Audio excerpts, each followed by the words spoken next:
Hello, hi guys. My name is Naveed, and I'm the process consultant in Redington Gulf. I've been working on Splunk since quite a few years now. So in today's session, we'll be seeing how to make SOC smarter and not work harder in a SOC, and using Splunk how we can optimize the security operations. So it is also called Splunk Operations Platform or Splunk Operations Suite. Okay, and the agenda is to see how to how the security operations working today and what are the challenges that they're facing and how we can resolve those challenges. So when we talk about security operations today, everyone who is working in a SOC knows that SOC is not just task of one person or even a bunch of people, but they are it's actually a teamwork or team effort with many skilled professionals working on different areas of security. Okay, combined together, it becomes security operations. So whole team works on different types of incidents, different types of I would say in different domains like endpoint security, network security, investigation, detection, integrations, and so on. So it's a huge task, and there's a lot of expertise, skills, and I would say speed is needed to make the SOC optimum or productive. Okay, so I would say when you see the challenge regarding the biggest challenge when it comes to SOC operations is is the time to detect and respond. So we need to make sure that the mean time to resolution (MTTR) is quite optimum, or it's in minutes rather than hours. Okay, so similarly it goes to the whole bunch of operations that are applied in a that happen in a SOC. Okay, not just the not just analyzing the incidents, but also making the content more effective. Okay, when I say content, it is the data that you collect to look into in a SIEM. So that also should be filtered. Okay, and then start this is data ingestion part. So the data should be filtered, and data should be from all relevant areas of security, and not just security. I would say nowadays every data that is generated by any machine has some kind of insight in it. Okay, and that can be helpful for analytics or in any area that you consider. So be it security analytics, be it IT operations, etc. So when it comes to security, you need to make sure that you are collecting all the relevant data and filter it, and and make sure that you are you're generating incidents, or you're identifying incidents which are not which are critical. Okay, and sorting them out. So this is in terms of optimizing the security operations and scaling your resources, human resources, as in, yeah, so if you see a SOC, yeah, there are a lot of operations, there's a lot of time involved in building a SOC, in operating a SOC, making it more productive, making it more efficient and optimum in terms of investment and ROI. So you cannot expect the human expertise to just be used on tedious tasks or repetitive tasks. When it comes to SOC, it is the number of repetitive incidents that happen in a SOC. Okay, so if you are having 3 people as tier 1 analyst and 2 people as tier 2 analyst and 1 as tier 3, you cannot just let the tier 3 analysts handle or a huge amount of repetitive incidents, because then they won't be able to work on new incidents, or they would not be able to even identify new incidents if they're just spending most of their day looking into the usual repetitive incidents. For example, phishing email. If out of if the tier 3 analysts are handling 300 incidents, and out of the 300 200 are phishing emails daily, so they are and they spend most of the time looking into and solving these phishing email incidents. Yeah, it's like 80% of the time is going in doing the repetitive task, or which is same, identifying and mitigating phishing email incidents, and only 20% of the task is looking into the new incidents, which also goes back to the next day. So you have to make sure that if you are involving a good number of I would say analysts in a SOC, and layering them, or arranging them by hierarchy, layer 1, layer 2, layer 3, you need to make sure that their time is also used, or in a better way, in optimum way. So the biggest challenges today, I would say, are is security operations with the speed, okay, and then making sure that the productivity of the security operations is improved, and the time of the human resources is used in a better way. Yeah, and so that's what we have been, we will be discussing it in detail. So how is the workflow of a security operations center? So on the left side, you can see there are a lot of data sources, okay, like we said. uh, SIEM works on a lot of data, not just mainly security data, but nowadays the age has advanced to analytics and machine learning, where you need to make sure that you're collecting all the relevant data, or I would say machine data itself is the biggest data source now, and it carries it has insight in all the areas of an organization. So when we are coming to SOC, it is mainly network data, intrusion data, or IDS data. You see next generation antivirus or EDR data, threat intel, any kind of authentication and access and identity related data, and also tools like Wireshark, or sniffing tools or packet filtering tools that needs to be given to your SOC or your SIEM. Okay, so the volume of security alerts is massive. Okay, according to a survey which was conducted in 2018 by RSA. Okay, I would say RSA conference, and reported by SC magazine, 27% of the enterprise security teams see more than 1 million alerts. Okay, and that too every day. Okay, so the the security operations workflow, how it goes is, you have your data generating tools, all of which are relevant as sources of possible security data. Okay, and they all issue alerts, right? So so just imagine you are handling a single alert from every all the security devices. So there would be 5 firewalls, uh, you know 1,000 endpoints, 3 threat intel sources, and a lot of packets, okay, from all over your network, and even authentication events from around 2,000 users. So just imagine how much of alerts you will be handling in a day. So they all issue an alert when something that I would say that matches a known um, incident, okay, a security incident or threat. So your tier 1 analyst, they go through all of those alerts to determine which are the real ones and which are the false positives. Yeah, that is the first thing, that or first task that tier 1 analysts do, right? They face basically, like we discussed, they cannot just get stuck with the repetitive tasks, or the the incidents that are happening in many times rather than new incidents. So they have to make sure that uh, whatever incident they are coming across, that is validated. Okay, so that's a true positive rather than a false positive. So once validated, then it goes to tier 2 analyst, so that tier 2 analyst can basically take an action, okay, set a response in motion via any of the other tools, or any of the various tools that are available for them to take action.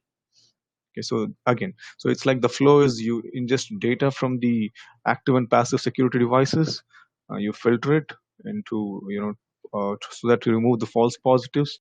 How do you remove it? Basically, looking into all the alerts and validating them. Okay, and this is done by tier 1 task analysts, and then tier 2 analysts, they look into only the validated incidents, and into deep. Okay, they deep dive into it, and then they take action on using the same active and passive security tools.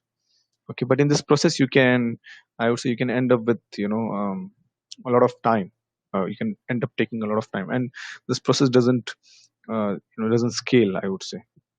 Okay, so if you have a lot of alerts, you will spend a lot of time bombarded by millions of alerts nowadays. Okay, so like we discussed, as per the RSA report, around 1 million alerts are being generated in a SOC every day.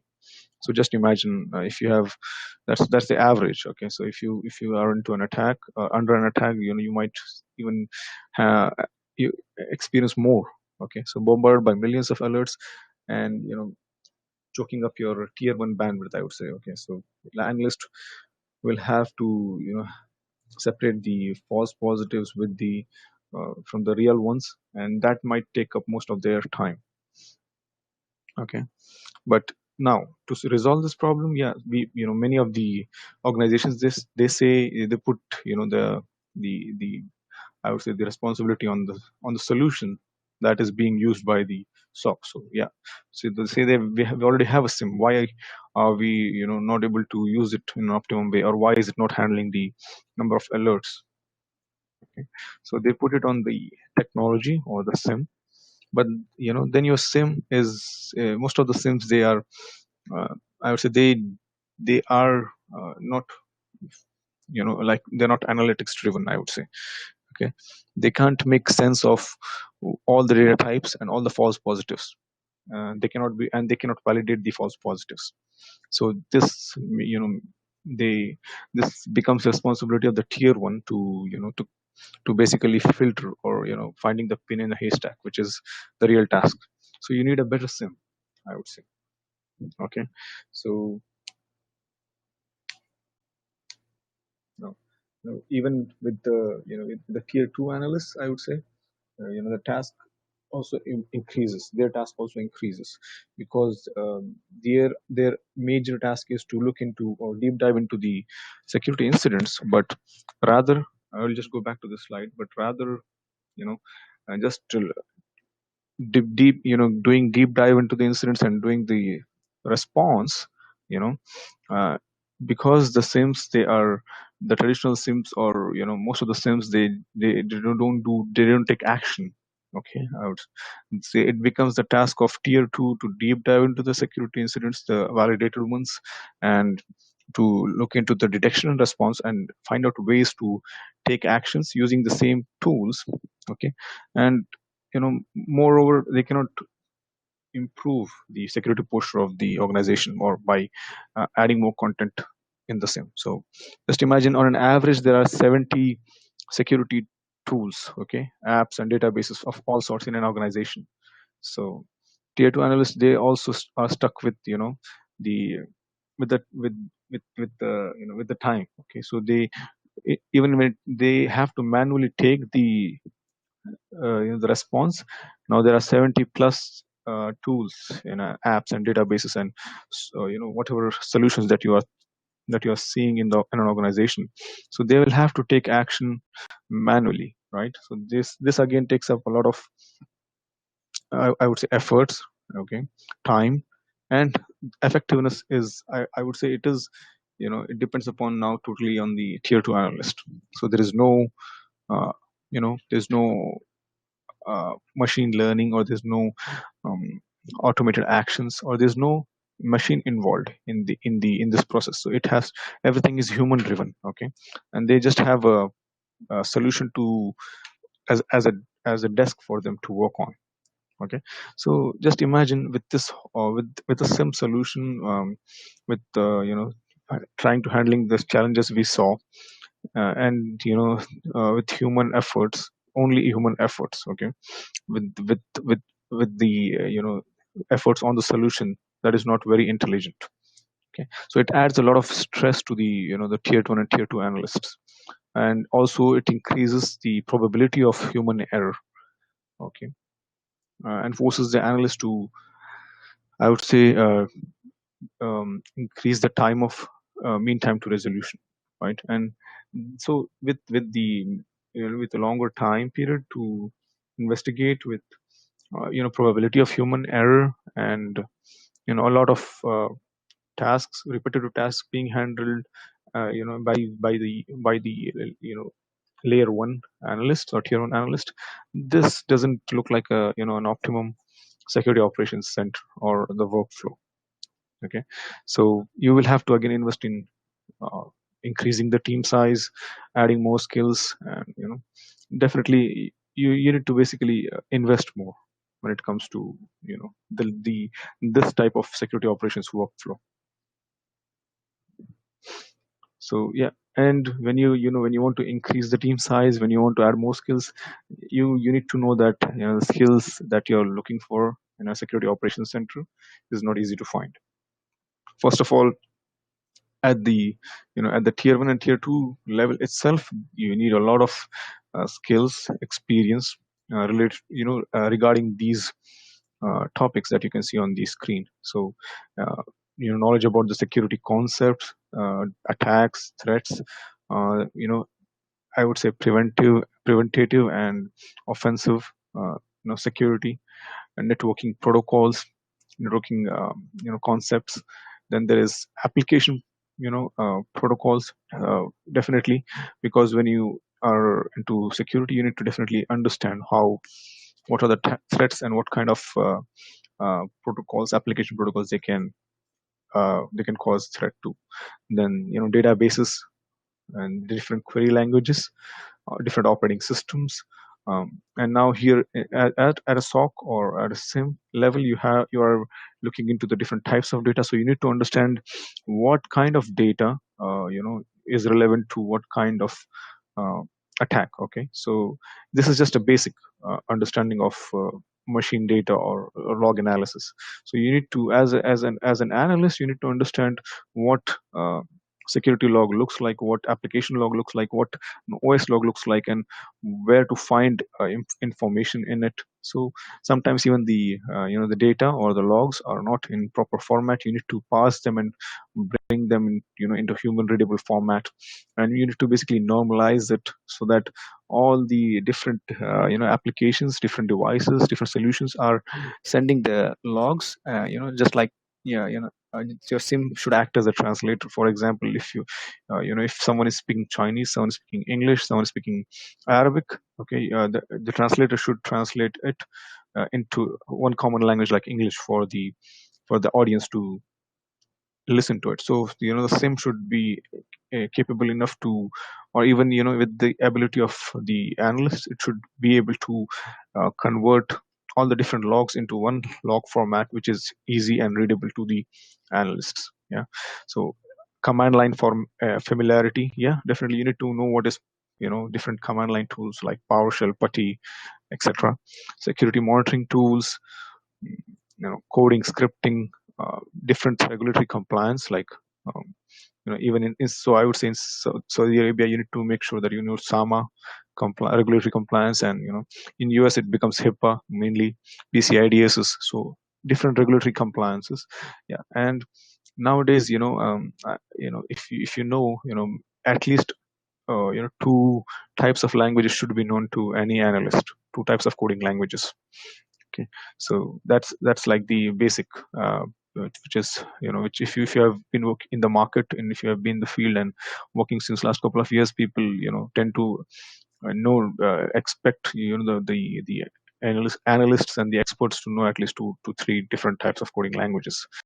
So, and on the top of these different types of just skills, you need to have expert level knowledge on when it comes to security. So this is just the basic understanding of the different applications, protocols, operating systems, and I would say this is related to IT, when it coding as well. When it comes to security, you need to have an upper hand on regulatory compliance related to security, vulnerabilities, detection and response, investigations. Okay, um, and and also no, these are just technical skills. You also need soft skills like writing down forensic reports, making sure you're good with recording the incidents and the activities that have been handled by each analyst. Okay, and then yeah, this comes into soft skills. So it's not just you need to have technical skills to handle an operations security operations center. You need to also have some soft skills. And mainly with the workflow, you and you trying and your efforts in trying to make the SOC optimum, you need to also add more content. When I say content, it's like your SIM has ability to detect the basic attacks, for example, and known attacks. Okay, so when there is an advanced attack, an unknown attack, and your SIM is not ready to, it's not configured, okay, or this is, so if it's an application, so you call it programmed, but when it sends SIM, you call it configured. Okay, so it's not configured to detect the advanced attacks. So how can you do it? By adding more information about the context. The context means how an attack happens, which areas to look into, or which data sources to look into to detect that attack. And adding more context, adding more content, adding more rules to detect the different types of advanced attacks which are not known. Okay, so it becomes a task of a security operations head, okay, like the tier 1 analyst, to not just manage the tier 1 tier 2 analyst, have the skill set, have the experience, but also have soft skills in managing them, and in generating reports, generating forensic reports, writing down new rules, suggesting adding the different types of data sources needed to detect advanced attacks. So it involves I would say curiosity and creativity in content development. But security people are hard to find. Yeah, as per the cybersecurity ventures cybersecurity jobs report in 2017, it is said that around 3.5 million security professionals would be sought by 2021. So security people are hard to find, and with the current growing requirements for security operations, even these skills are at shortage, I would say. So why we have been discussing the challenges, the of security operations center, the different tasks and the workflow involved in the security operations, and the skills needed, because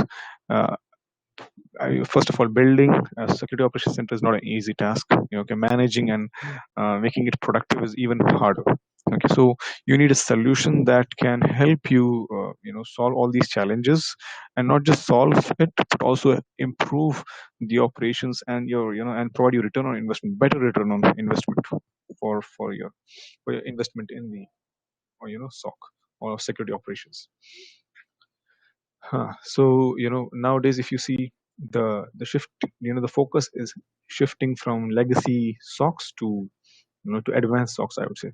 Okay, so first difference that you would find in a SOC is that they just don't want to be aware of the current situation. They want to be more predictive. They want to be more analytical, and they want to be more fast, or more the time that is taken in making decisions needs to be fast. Okay, and the decision should be accurate. Or for example, the time taken for detecting, investigating, and remediating an alert or incident should be quick, or should be within minutes, sometimes even in seconds. And the remediation should be effective. It should not be like it should be like a bullseye, rather than just hit firing 10 bullets and not hitting even one. Then there is operations or monitoring center. Yeah, so this is I would say more of old approach. Okay, operations or monitoring center, where you use monitoring tools or monitoring software itself for for looking into the status of the applications and the devices and the different data sources and data types. But now it's more of nerve center or command center, which means it is more active or more proactive than than the older secure SIM solutions. So from your nerve center, you can not only collect data from different data sources from different domains of security, and different domains of I would say your organization. Okay, but also coordinate between the different security tools and devices, where you collect the data and you take action. And so it's like incoming and outgoing. So the nerve center becomes a center hub for all the for all the collection of data, analysis, and action. Okay, so when this action, now when it comes to action, yeah, so our data ingestion and analyzing, uh, previously it used to be only human driven, okay, or human dependent, I would say. Now it has become more human driven. Okay, so a platform for data analytics, for security analytics, and for content development, for for investigations, for reporting, along with human mind. Okay, so human has to drive it, not the solution does not have to depend on the human beings or the people, okay, to do the tasks, to do the investigation or remediation tasks, for example.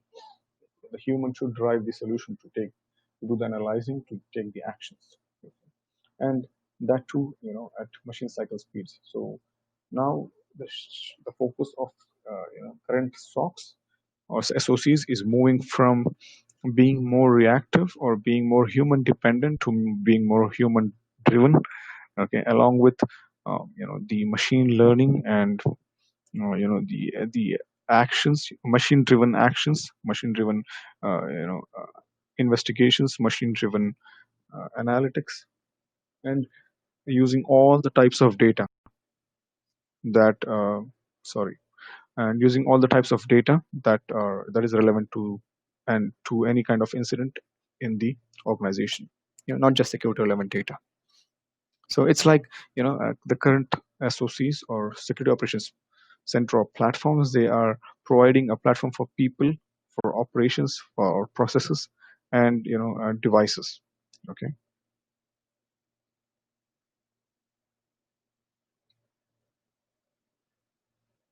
Yeah. So the same workflow of security operations. Okay. When it comes to legacy SIMs, okay, it becomes, and when it comes to advanced, it becomes, so let me rephrase it. So when you see the existing workflow of security operations, previously it used to be only SIM, okay, so and that to human dependent SIM, but now it has evolved into security operations or security nerve center, which also involves SOAR, okay, security orchestration and automated response. So this is for only taking actions, and that too programmatic machine driven access, or sorry, actions on the different devices. So here the so look into let's see into the bigger picture here. So a security nerve center involves SIM and SOAR. Okay, so SIM that to not just legacy SIMs but advanced SIMs, which collects all the different data types from different data sources, not just security relevant data, because advanced analytics, security analytics, it believes in looking into all the types of data relevant to or available in the organization, because they depend on machine data, and machine data means any data that is generated from any machine, and they believe that all the data types or all the data in the organization is relevant to security. So security is the only field where any data can be helpful in finding out insight about an incident. So the advanced SIMs, I would say, are or analytics driven SIM are depending on all the data types or from all the data sources in your organization. That is just the intelligence or the brains, okay, of your SIM, or of your, sorry, security nerve center or security operations suite or security operations platform, whatever you want to call it. But the action, or the remediation, the coordination between the SIM and, or between the incidents and alerts and the tools or devices that can remediate or that can stop the attack is done by SOAR, security operations and automated response. So just imagine SOAR as being a platform for writing a rule book, okay, or a book with which has different steps to take of action to take when it comes to different types of incidents. And so for example, a phishing email incident comes, the SOAR SIM knows, it basically identifies it. So SIM identifies a phishing email incident, from where it came, who is the sender, or what is the subject of the email, or basically all the the investigation of the identifying of the incident, investigation of the incident, collecting all the intel about the incident, on who is the sender, what is the IP address, what is the email subject, is it a legitimate sender, is it a spam email, etc., etc. This is called triaging, and of the alert or the incident, and then the action. Okay, so that we have to, security nerve center tells SOAR to do that. So SOAR is basically a platform that will coordinate uh, with sandboxing technologies, with email, I would say, like, what do you call it? Email filters, yeah, or anti-spam filters, to identify the reputation of the sender, the IP address of the sender, reputation of the IP address of the sender, the email, if it is spam or not, and so on. And this is just the email filter or spam filters task. Now, after finding out the reputation of the filter, of the email, if there's an attachment, it can be sent to sandbox to identify the nature of the file. Okay, how malicious is it? So the SOAR will coordinate with or integrate with your sandbox, your email filter, your threat intel sources to identify the reputation of even of the IP address, and finally, taking action on the firewall, for example, or even on the email filter to block this sender or block this subject and block this IP address on the firewall or on your email filter. Okay, so this is just one incident that I talked about. So there must be, like we discussed, 1 million security alerts come, on an average in a SOC. So just imagine how many different types of security devices you have to integrate with the SOAR, and how many different types of data sources that you need to ingest, okay, or data types you need to ingest in the SIEM. So that becomes huge. So your security nerve center is a central hub which integrates with your network devices, network data types and data sources, threat intel sources, even your endpoints and mobile devices, uh, identity and access management solutions, cloud security solutions, application security, and specifically web application firewalls, and web proxies and firewalls. And together they basically, they do the income, they handle the incoming and an outgoing, or taking the data in, analyzing it, supporting the different data types, and then taking action, and programmatic action at machine speed. Okay, so it's not just human, it doesn't offload the tasks to human beings, tier 1, tier 2, tier 3, for the you know uh, for some of the mitigation or remediation related tasks, but it actually, it is driven by the human beings, or the people, through a process, and deliver the actions at machine speeds. So investigate, monitor, analyze, and act. That's what we do using the security nerve center.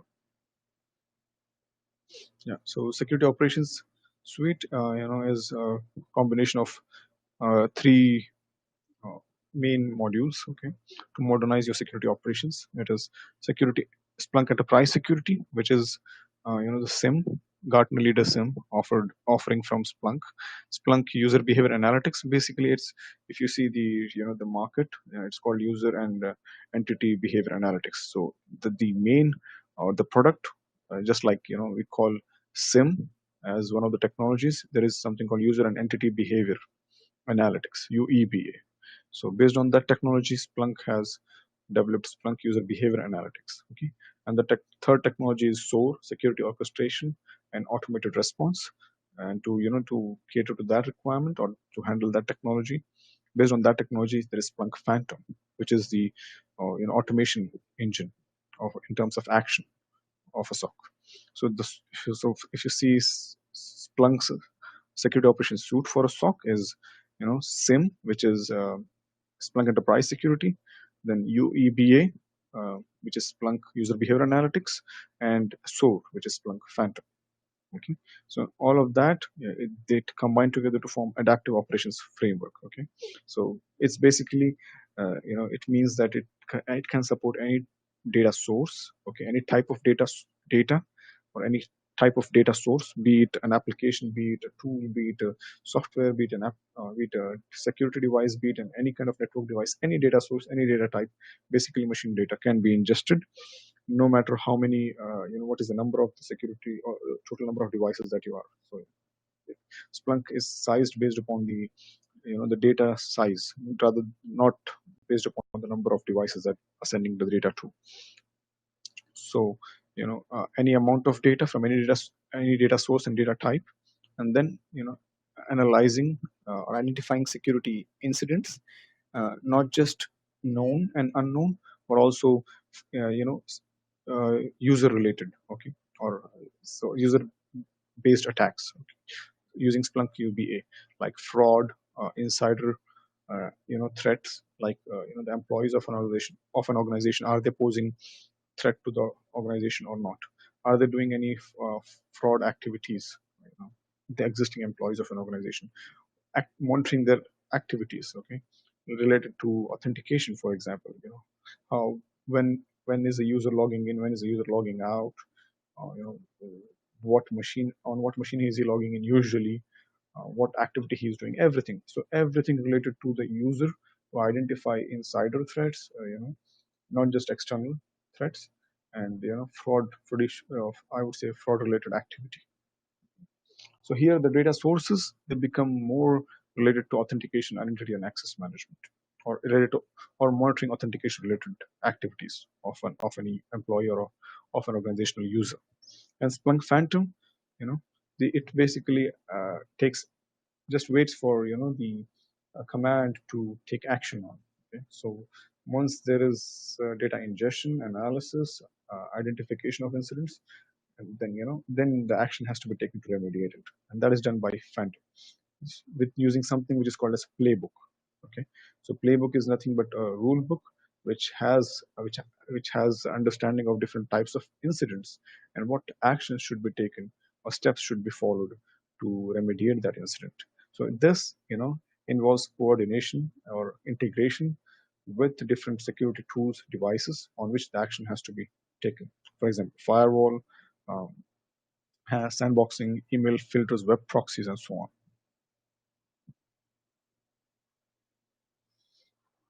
Yeah. So to be honest, we have discussed this in short in the previous slide, but to go in deep, yeah. So using Security Operations Center, Splunk Security Operations Suite, okay, uh, combating the advanced analytics or attacks with advanced analytics is powered by SIEM. Okay, so we already discussed that all the different types of data is relevant to security and for security analytics. So you collect the data from network devices like firewalls, routers, switches, in IPS, endpoint security, NGAV and EDR, threat intel, malware, uh, authentication sources. So here I would say it's sandboxing, and then wire data, asset and identities, and you perform security analytics.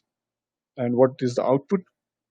It is dashboards and reports related to to monitor the security activity, rules, or correlation rules, to identify, to basically coordinate, or I look into the different types of in logs or events from the different data sources that we saw here: network, intrusion, endpoint. So looking into the different logs or data from different data sources and correlating it, and basically finding out the relationship of how an incident happened, at what time it started, what on what all devices it was detected, like was it detected on firewall, was it detected on web proxy, was it detected on sandboxing solution, was it detected on the endpoint now. So when you detect the same incident on the endpoint, you understand that the attack has reached the endpoint or in your network now. So you basically can understand the impact of the attack. So to look into the different data sources, you need, or different logs, you need better correlation rules. And then filtering of the alerts, right? Previously it used to be the task of tier 1 analysts and tier 2 analysts. Now it can be done by by security analytics from Splunk or any advanced security operations suite or platform. Okay, validating the alerts, removing the false positives, and then prioritizing the existing, the validated incidents to investigate. And finally, deciding at machine speed, the action, the fastest action to resolve the incident. Yeah, that's what is done by Splunk Enterprise Security. So it overcomes the challenges that we saw of legacy, SOC or legacy SIEM, and moves towards, and moves or evolves into an analytics driven SIEM. So it helps. It has various dashboards and reports that can help you understand the security posture, okay, of current security posture of an organization, investigate and mitigate or take action at machine speeds. Okay. And flexibility. When I say flexibility, it basically has a lot of support for collecting different data types and integrating with different data sources and investigating different types of attacks, known and unknown, and scalability to analyze, not even just 1 GB, 10 GB, 100 GB of data, but also, petabytes of data. I would say, terabytes and petabytes of data, and if even more, because it's an entirely, software solution. It's an entire software solution, not at all dependent on any. It doesn't have a hardware based module. So the only thing that you as a customer you need to provide is the hardware resources, like the virtual infrastructure, the storage, the computing resources on which Splunk Enterprise Security can be installed as a VM. Okay? So to move ahead, Splunk ES is the SIEM. Splunk UBA is the UEBA part, user and entity behavior analytics. So here the same data sources that we saw here are available already, okay, because Splunk UBA or Splunk Enterprise Security are two different apps, but they are installed on Splunk Enterprise, okay, which is the core platform for data analytics. So just imagine you have Splunk Enterprise, which is the core platform or core solution that has to be installed on a machine, okay, in your network. For example, you have Linux operating system, you have it's on a VM in your ESXi. You install Splunk Enterprise software on the Linux operating system, and then that's the software. Okay, that's the platform. When I say platform, I'm calling it platform because you can develop different applications on it, different use cases on it, and also install a lot of readily available apps from Splunk Marketplace.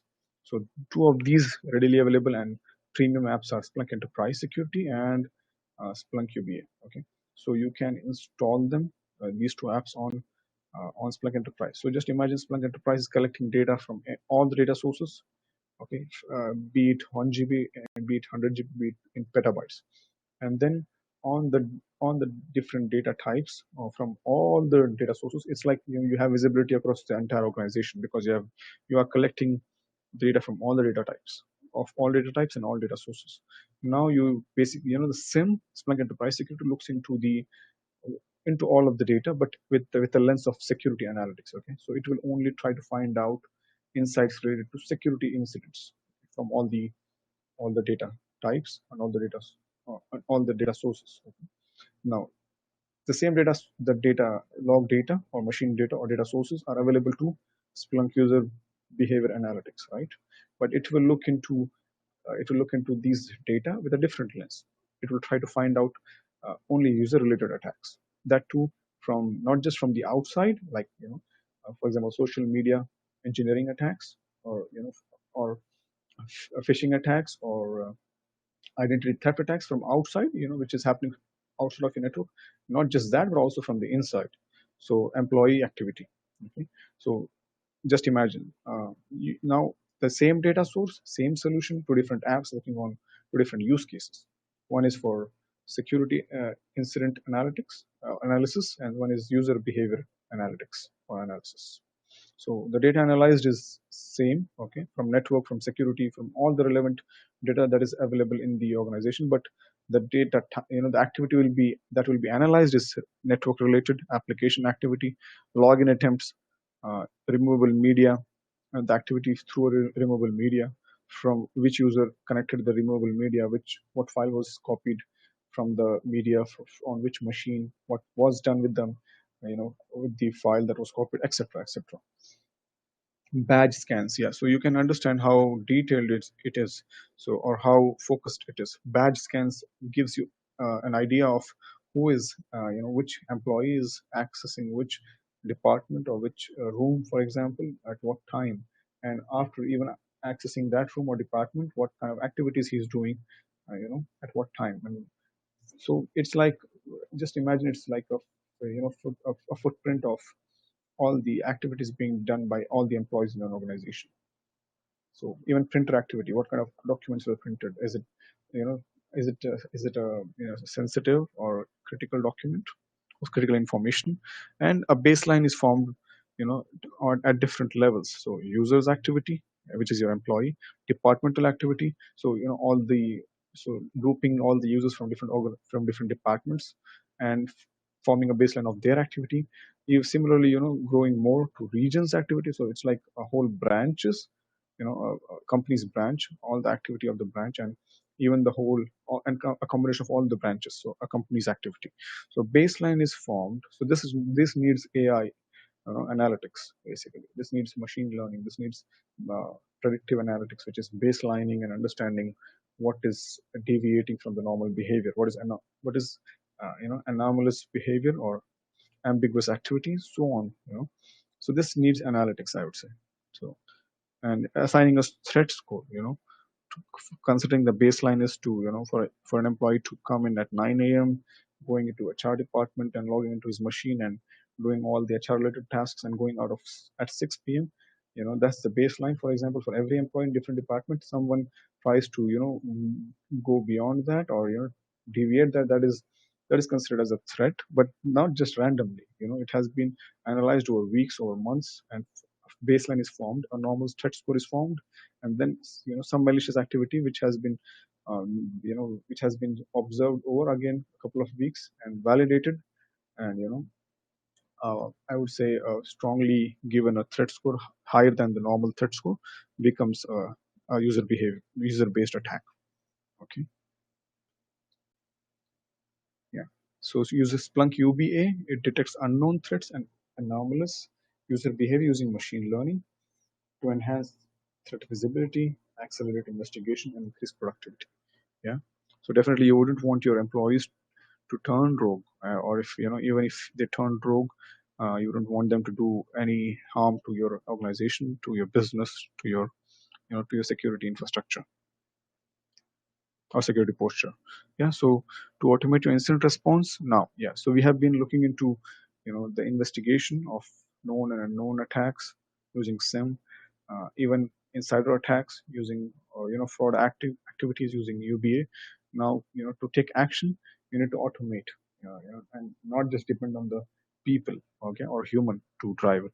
Or sorry, to mitigate or take action. Rather, the human to drive the platform to take the action. So that is done by SOAR.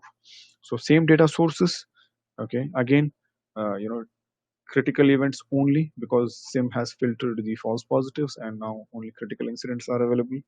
And again, critical incidents from related to user behavior, user-based activities or fraud activities, and then the actions are taken only on critical incidents. Use that too using programming language at machine speeds. So human is just configuring it and waiting for the magic to happen. So the orchestration is nothing but integration. Okay, when I say orchestration, it basically in simple language means it means communication or integration between the different peripheral devices, passive and active security devices like firewalls, sandboxing, IPS, IDS, etc. And automation is nothing but just imagine a rule book. It's called playbook in Splunk Phantom language, but it's a rule book, which means what data source, what type of incident, what actions to take. Okay. Yeah. So a playbook or a rule book looks like this. So it can be, it's like it's like an algorithm or a workflow, or when you develop an application, you first write I don't know, a chart with a workflow of what should happen, what yes and no, algorithm, I believe. Yes.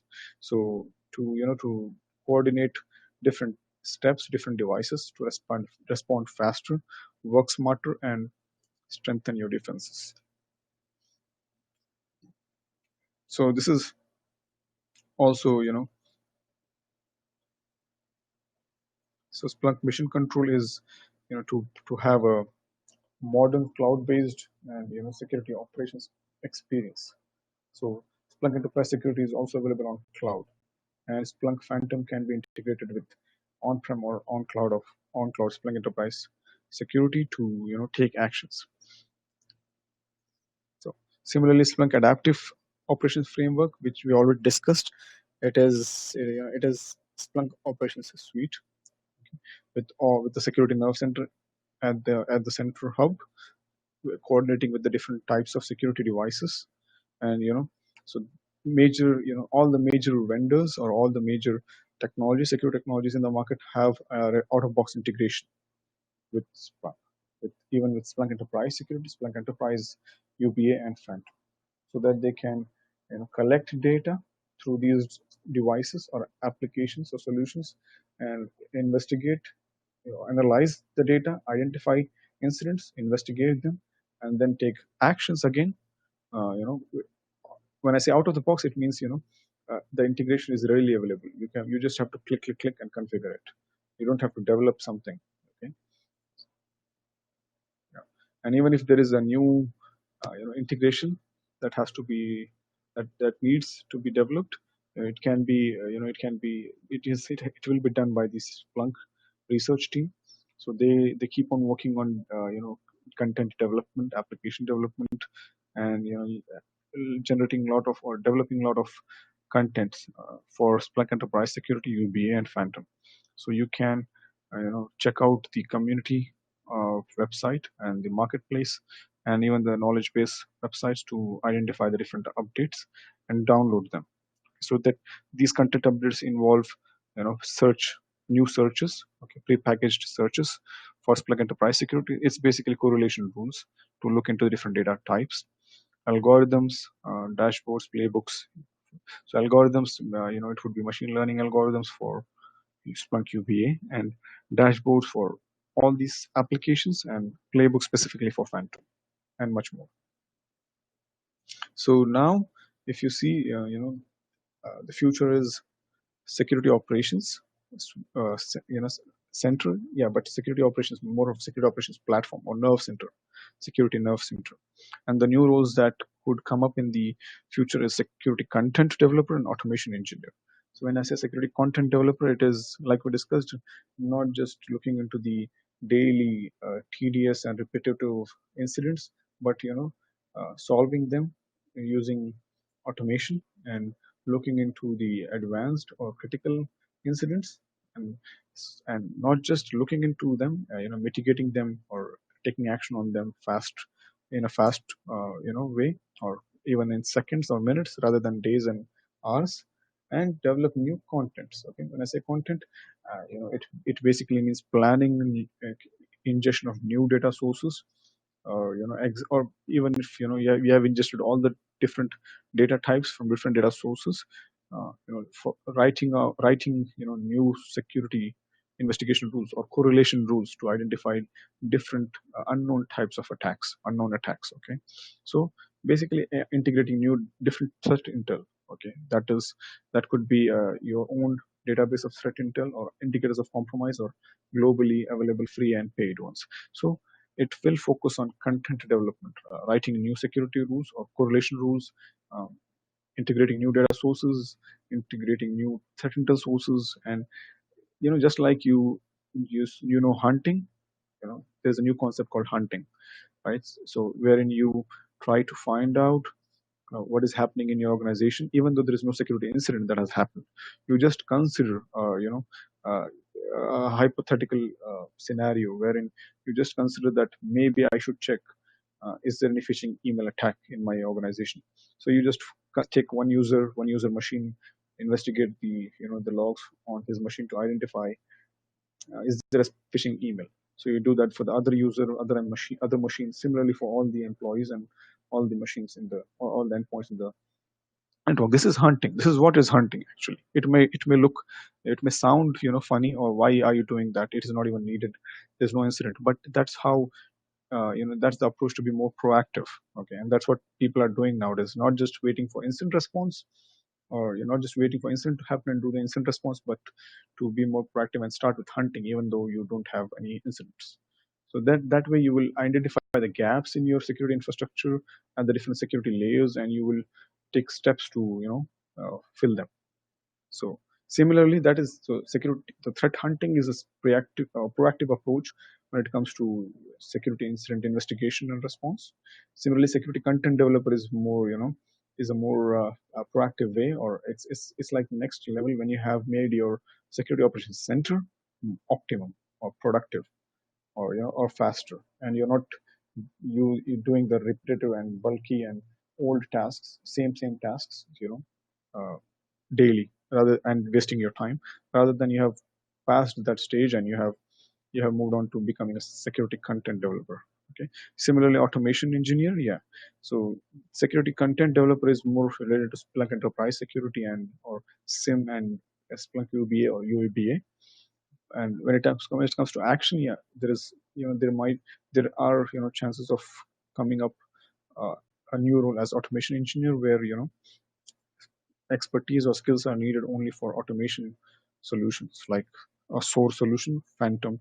There are other solutions in the market wherein you just need to be aware of what actions are needed for different types of security incidents or security threats, and how to do the integrations, how to write faster and effective playbooks, and not just uh, uh, in terms of action, not just writing playbooks and executing them, but also monitoring how is the actions, how effective are the actions, or how is the Phantom performing or SOAR performing in terms of, with the help of management. There are various reports that can show you how many incidents were handled in how many steps, and how many incidents were handled, how much time, so it gives you with an understanding of what was the investment on the SOAR solution and what returns are you getting. So that is specifically, automation engineers' tasks, making sure the actions are taken in the best possible way, and making sure the automation solution is being more productive. Yeah. So what do we expect in 2020? Okay, this is I would say, yeah. Now we are talking about the future, so it would be 2021, and including 2020, it's like 90% of tier one analyst work will be automated. So you will be looking into the tasks of automations, and I would say probably soon the automation engineer role would come up, and time spent optimizing detection response logic. So more and more content development, right? So 50% of your time would be time spent optimizing the detection and response. So beyond security operations, yeah, like I said, the core platform is Splunk Enterprise, and Splunk Enterprise, if you are aware, it is called the platform for machine data. Okay? And when I say platform, it is not a software, it is not an engine, it is not a tool. It is a platform. Just like iOS and Android, you build different applications on it. You customize it as per your requirements. You can use it for different use cases, not just security. Splunk Enterprise can be used for security analytics, for business analytics, for IT operations, for IoT analytics, etc., etc. You have a problem related to machine in your organization. It can be identified using the data, relevant data from the organization, and taking action. Okay, so or basically investigating it using Splunk Enterprise. So now the action parts come with the SOAR. Yeah, so just imagine beyond security operations is analytics. Okay, and not just security analytics, machine data analytics. So that can be done by security Splunk Enterprise. Like I discussed, Splunk Enterprise has to be installed first, and then Splunk Enterprise Security, Splunk User Behavior Analytics, and Splunk Phantom. So this entire suite is called Splunk Security Operations Suite. But removing the the top layer of automation, UBA and ES, you still get a data analytics platform when you go for these three solutions that can look into your machine data analytics. So that gives you the visibility into 360-degree visibility into your organizational data. And for example, if you have an organization that has a requirement for compliance, okay, they want to understand what are the different types of data sources in your organization, and what kind of incidents are happening. So you can use Splunk Enterprise to just ingest all the data, for log and aggregate the logs. Okay, so I mean, collect the logs at a single place, and then store it for as per the compliance requirements. Store it many banks and many, I would say, for example, SAMA itself here has a regulation of storing the data for past whole year. So the banks have to keep 1 year's data, in their storage, even though it's just an archive. So that can be done by Splunk. So not just archiving, but also it can be searched using the Splunk Enterprise platform.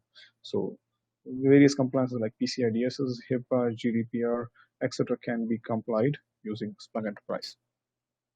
Okay. Yeah. So moving on to some recognitions, Splunk Enterprise and Enterprise Security uh, you know, has been the Gartner leader since last 6 years, and even Splunk Enterprise Security, or Splunk Enterprise has been designated as a 2018 customer's choice, okay, by Gartner peer. So the key takeaways is that we have, using Splunk Security Operations Suite, you can overcome the challenges that we saw in the first slide, and reduce the mean time to resolution, or accelerate detection response, optimize the security operations by filtering the false positives, making sure uh, you are automating the responses, right, and not depending on human beings for investigating and taking the action. Rather, humans drive the platform, and yeah, because of the the SIEM taking the action of filtering out the false positives, and SOAR taking action on the incidents, the filtered incidents in a faster way. You reduce the this, I would say, it basically becomes more machine driven at machine speeds and intelligent solution. But you definitely don't need to now scale your team. You can use the existing team effectively. So that was it. Thank you. So if you have any questions, do let me know. So guys, if you have any questions, please do let me know. Thank you.